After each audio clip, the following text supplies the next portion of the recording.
Hello, my name is Jeff Schneid with Diversified Fall Protection. In this video, we're going to talk about the 3 keys to a fall protection plan. We're going to talk about the fall protection solution, we're going to talk about the rescue, and we're going to talk about the recertification. In the fall protection solution, there's 2 basic solutions.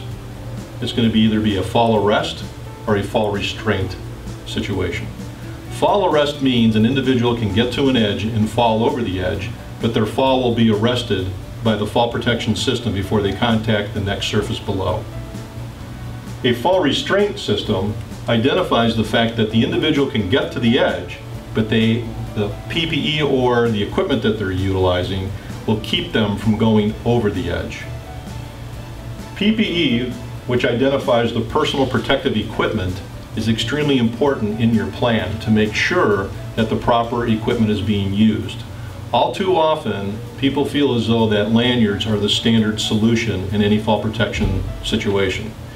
When back-mounted retractables, which would basically be a back-mounted SRL known as a self-retracting lifeline, and overhead SRLs are used in many different cases to minimize fall distance. A standard lanyard is typically 6 feet in length and then has an additional 3.5 feet of an absorption pack built into it. So in the event of a fall, the person is going to fall that 6 feet plus the additional 3.5 feet as the shock pack deploys, adds to the overall length. In previous videos, we talk about fall distance and the importance to make sure that the distance you fall does not exceed the clear distance to the surface below.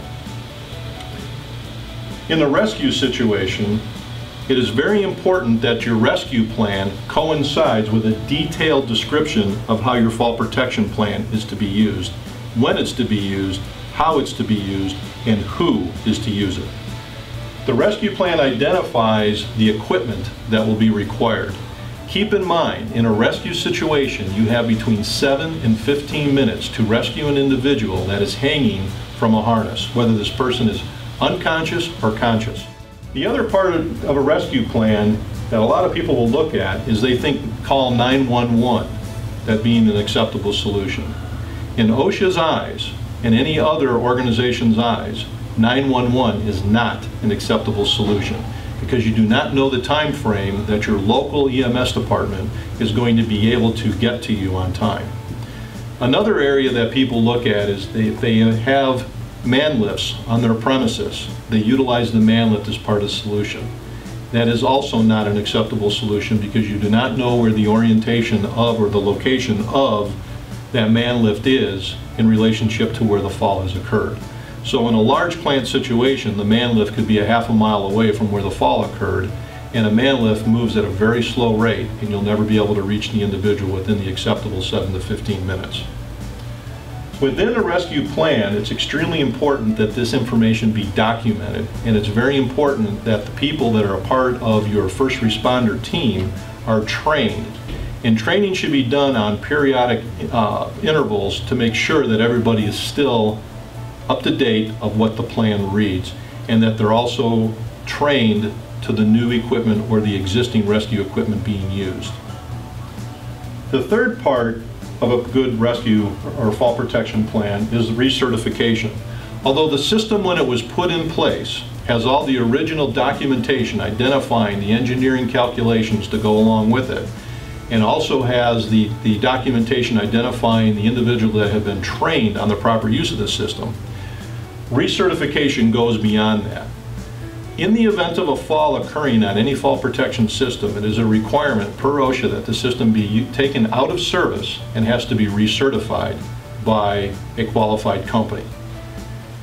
Also in the recertification, let's say that a fall did not occur, but the system is an outdoor system or an indoor system, either way, and the system should be looked at a minimum of 1 time a year. Although OSHA does not require recertification of systems, it references to follow the manufacturer's recommendation. And most manufacturers recommend that their systems be recertified on an annual basis. Also keep in mind, this not only goes toward the system that's been installed, but also the PPE or the personal protective equipment that is used on that system should also be annually recertified.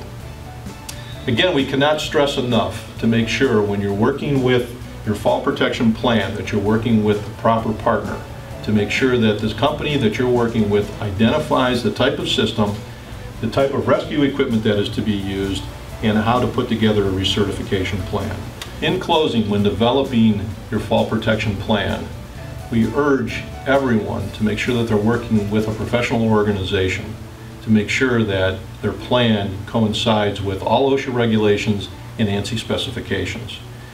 We further urge everyone to be working with the proper partner, because please keep in mind, safety is a culture, it's not a purchase.